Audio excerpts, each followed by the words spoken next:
हाँ भाई साहब यहीं रहते हैं, आइए आइए इधर आइए। अरे आपको हम पूछ ही नहीं रहे हैं कि आप रहते यहीं हैं? हाँ वैसे मैं यही। क्या नाम है आपका? दीपक नाम है मेरा। क्या करते हैं? मैं एनडीएमसी में जॉब करता हूँ। अच्छा जॉब करते हैं। तो हम तो देखे कि आपके मोहल्ले में इतने पोस्टर लगे हुए हैं, अलग अलग पार्टियों के हैं। नहीं, अलग अलग किसी पार्टी के नहीं है ये, कार्यकर्ता हैं? कोई कार्यकर्ता भी नहीं है। ये हमारे एनडीएमसी की जो हमारे समाज से जो है, अच्छा, अनिल वाल्मीकि जी हो गए, जो एनडीएमसी के सदस्य बने हैं। श्रीकांत कश्यप हो गए। हाँ जी, हाँ जी, ये जो है ना एनडीएमसी के मेंबर बने हैं। अच्छा, तो ये उन्हीं के पोस्टर है, किसी पार्टी के उन्हीं के नहीं। लिए। हाँ तो हम लोग तो दिल्ली में इसलिए घूम रहे थे कि 1 महीना के बाद चुनाव है, तो जो पार्टियां आती है आपके यहाँ मत्था टेकती है।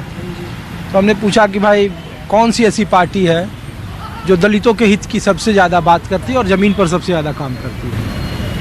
जो दलितों के हित की है, मैं अपनी सोच के हिसाब से बताता हूँ, मुझे आम आदमी पार्टी ही लगी या फिर कांग्रेस। आम आदमी पार्टी या कांग्रेस? और भारतीय जनता पार्टी को लेकर क्या राय नहीं, है? उसके बारे में कोई राय नहीं है हमारी, जो फैक्ट है। लेकिन अब तो दलितों को लेकर दोनों ही पार्टियां अलग अलग वोट मांग रही है। आम आदमी पार्टी करी कि देखिए भैया संविधान को बचाने की जिम्मेवारी हम ज़्यादा उठा रहे हैं, कांग्रेस करी हम ज़्यादा उठा रहे हैं। चुनना दोनों में से तो एक ही को है। संविधान देखो, पहले भी खतरे में नहीं था, आज भी खतरे में नहीं है। ऐसा नहीं है कि संविधान खतरे में है, कोई खतरे में नहीं है, बचाने वाली कोई बात ही नहीं है। तो ये तो तब तो 75 भाई 77-78 सालों के अंदर देश ने, चलो 10 साल से या 15 साल से बीजेपी है, उससे पहले कांग्रेस थी। संविधान तब भी खतरे में नहीं था, संविधान तब भी खतरे में नहीं था। हिंदू मुसलमान सब एक समान थे, कोई मतलब इस तरीके का नहीं था कि भाई ये हिंदू है, मुसलमान है, सिख है, ईसाई है, ऐसा कुछ भी नहीं था। तो ये पॉलिटिकल पार्टियां फिर क्यों कहती है कि संविधान खतरे में है, आरक्षण खत्म कर देंगे? देखो, मैं आपको बताऊँ, ये क्लियर बात ये है कि ले दे के ना कोई भी पार्टी लगा लो, इनफैक्ट कोई भी, मैं फिलहाल रुकिए आप लोग, किसी ने जरा छोड़ने आ रही है। अच्छा, किसी की भी पार्टी को लगा लो, हर पार्टी का मुद्दा किसी न किसी चीज़ को लेके छेड़ना ही है। चाहे वो हिंदू मुसलमान को ले लो, संविधान को ले लो, अब सनातन धर्म को ले लो, हिंदू धर्म को ले लो, बस ये तो फैलाना ही है। अब बिजी करना मतलब पब्लिक बिजी करनी है। हमारे जैसे लोग सनातन धर्म, हिंदू धर्म, जय गौ माता और मुस्लिम ऐसे है, समाज मुस्लिम धर्म ऐसा है, नहीं। हम तो आज भी मुस्लिमों के साथ काम कर रहे हैं, हमारे साथ ठीक व्यवहार है, कोई दिक्कत नहीं है। इसीलिए हम लोग पूछते हैं कि भाई जब भी यहाँ दिल्ली में कोई मामला होता है, टेंस होता है, तो फिर वो सामने दलित और मुसलमान आमने सामने हो जाते हैं। ऐसा दलित और मुसलमान कोई आमने सामने नहीं होता है, ये पार्टी करवाती है। दलित की मुसलमान को ये नहीं पता कि दलित है, उसे ये पता हिंदू है, उसे ये पता हिंदू है, उसे जाति का तो पता ही नहीं है मेरी, मैं किस जाति से बिलोंग हूँ। तो इसीलिए हिंदू धर्म के अंदर क्या है, ये वाल्मीकि है, ये चमार है, ये चूड़ा है, ये भंगी है, ये हिंदू धर्म के अंदर है। मुसलमान को लेना देना नहीं है इस धर्म से, इस जाति से।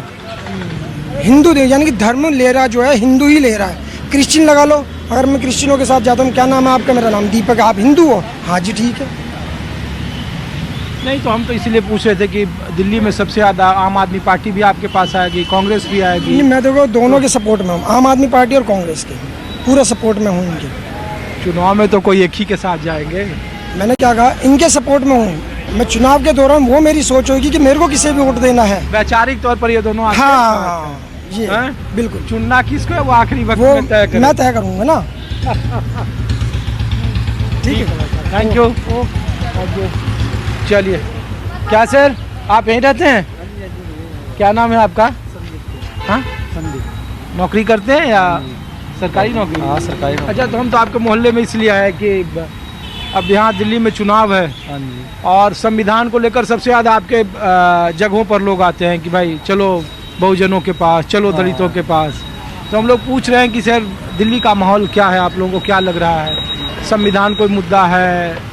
आम आदमी पार्टी को लेकर, कांग्रेस को लेकर आप लोग क्या सोचते हैं? मुद्दे तो देखो रोजगार के, पहला महत्व तो यही है, रोजगार के मुद्दे होने चाहिए। चाहे हम हो या हमारे जैसे कोई भी व्यक्ति हो, रोजगार के ही मुद्दे होने चाहिए। तो किसी के पास है, किसी के पास नहीं है, कोई आदमी कैसे गुजारा करा, उस चीज़ के बारे में पहला, और शिक्षा के बारे में पहले सोचे तो ज़्यादा बढ़िया है।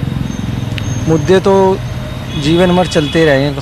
आज ये एक नया है तो शिक्षा को लेकर आम आदमी पार्टी जो कहती है कि स्कूल हमने बहुत अच्छे कर दिए, ये बात नहीं, देखो कहीं होए नहीं हो, नई दिल्ली में तो बेटर थे पहले से भी और आज भी बेटर ही है। ऐसा कुछ नहीं है कि भाई एनडीएमसी एरिया में शुरू से ही बेटर थे। वो कहता कोई कांग्रेस ने या बीजेपी, ऐसा नहीं, ये तो बेटर ही थे।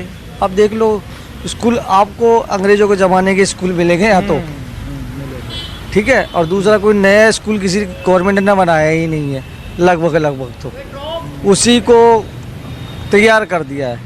कोई नया तो स्कूल भी किसी भी गवर्नमेंट ने बनाया ही नहीं है।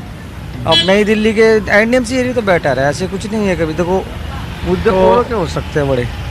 तो कौन सी पार्टी आप लोगों के लिए ज़्यादा अच्छी काम कर रही है? आम आदमी पार्टी, भारतीय जनता पार्टी या कांग्रेस? यहाँ जो है ना एनडीएमसी ही काम करती है। अरे पहला तो ये क्या है, यहाँ सिस्टम ही इस तरीके का है कि एनडीएमसी ने ही काम करना होता है ना। एमएलए ने कोई इतना काम बता दीजिए आप। यहाँ कोई सड़क बनाने का एनडीएमसी का काम है, एमएलए का कोई काम ही नहीं है सड़क बनाने का। तो एनडीएमसी बनाती हुई आई है आज तक, स्कूल एनडीएमसी बनाती हुई आई है, ठीक है। जो हॉस्पिटल है वो सेंट्रल गवर्नमेंट के हैं, दिल्ली सरकार के हैं। एनडीएमसी के अपने हॉस्पिटल भी हैं, जो है डिस्पेंसरी हैं दिल्ली सरकार की, आम आदमी ने खोल रखी है, वो ठीक है। वो व्यवस्था तो ठीक है, जैसे कुछ नहीं भाई। एनडीएमसी के एरिया के हिसाब से जहाँ हम रहते हैं। दिल्ली का क्या है, चुनावी माहौल क्या है आपके मोहल्ले में?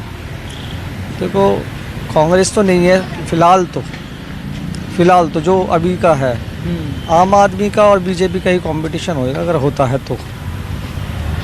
ठीक। हाँ, क्योंकि देखो इन्हीं का है अभी तो फिलहाल तो पूरे देश में तो इन्हीं का ही दो पार्टी का। दिल्ली में तो बेटर यही चल रहा है अभी तो फिलहाल। देखो लोग कुछ आम आदमी को भी एकदम छोड़ नहीं सकते, क्योंकि स्कीमें दे रखी है, तो उस हिसाब से वो उसी में रहेंगे गरीब आदमी तो। ठीक है, ठीक है, थैंक यू, शुक्रिया। तुम लोग दिल्ली के हो? हाँ, अच्छा बिहार के। चलिए तो कुछ और जगहों पर ले चलते हैं। दिल्ली का चुनावी माहौल क्या है और दिल्ली के विधानसभा चुनाव में मुद्दे क्या हैं? दिल्ली के दलित वोटर या बहुजन वोटर किसके साथ है और उनकी पहली पसंद कौन है? तो देखिए कि हाँ, बताइए भाई साहब, आप बोलिए दिल्ली में इस बार क्या राजनीतिक माहौल है? दिल्ली में ईवीएम हटाना है, देश को बचाना है। ईवीएम पे तो शरद पवार से लेकर सब कह रहे हैं कि चुनाव आयोग की आप उसको साबित करो, 3 तारीख को बुलाया। नहीं, 3 तारीख को साबित करके बताएंगे ना। ईवीएम में जो है चीन जो होता है, मुझे लग रहा है कि कांग्रेस का चीन जो है बीजेपी में डाल दिया जाता है और बीजेपी का चीन जो है कांग्रेस में डाल दिया जाता है। मेरे को तो यही लग रहा है, यही खेल है। इस पर भी लोगों को गौर करना चाहिए, जो भी जाएगा हो। दिल्ली का राजनीतिक माहौल क्या है? दिल्ली में कांग्रेस। चलिए ठीक है सर, पत्रकार तो देखिए कि दिल्ली में किसकी बनेगी सरकार, संविधान, ईवीएम? हाँ बताइए। कुछ क्वेश्चन आप हमसे भी कर सकते हैं? बताइए, बोलिए। आपकी मेहरबानी। बेटा इधर को खड़े हो जाओ जरा। अरे बोलो ना ताऊ, बताओ। आप पूछिए ना, क्या मैं पूछ रहा हूँ कि दिल्ली का राजनीतिक माहौल क्या है? दिल्ली का राजनीतिक माहौल सिर्फ बरगलाने वाला है। अपने लिए लोग लड़ रहे हैं, पब्लिक का कोई ध्यान नहीं है। और पब्लिक के साथ जो खून चूसी माहौल बना रखा है, इसको दुरुस्त करने के लिए आप लोगों का सहयोग चाहिए। अरे तो हम लोग इसीलिए तो आपके पास। सर आपका धन्यवाद, हार्दिक अभिनंदन है कि आप आए हैं। उनसे तो अच्छे हैं जो निकल ही नहीं रहे, कम से कम हम उनसे तो ठीक है ना। बताइए कुछ छोटे शब्दों में कि इस बार दिल्ली में किसकी सरकार हो रही है और जो बहुजन समाज है, जो सर्वजन समाज है, वो कौन से विचारधारा के करीब है? देखिए सर, इस बार या पहले जब भी जीता है, संविधान जीता है, पब्लिक जीती है। भ्रष्ट लोग बीच में आ जाते हैं, वो एक बात अलग है। जीत संविधान की होगी, संविधान ही जीतेगा। चलिए शुक्रिया, धन्यवाद। तो पब्लिक है, ये सब जानती है। तो दिल्ली का राजनीतिक माहौल दिखा रहे हैं। संविधान, ईवीएम, आरक्षण, ऐसे बहुत सारे मुद्दे हैं जो दिल्ली के विधानसभा चुनाव में जैसे जैसे वक्त बीतेगा वैसे वैसे पुरजोर तरीके से उठाए जाएंगे। दिल्ली के आम लोग क्या सोचते हैं और दिल्ली में इस बार किसकी सरकार ये आने वाला वक्त तय करेगा। फिलहाल अपने सहयोगी साहिल के साथ ऋषिकेश कुमार को दीजिए इजाजत। आप देखते रहिए News 24। नमस्कार।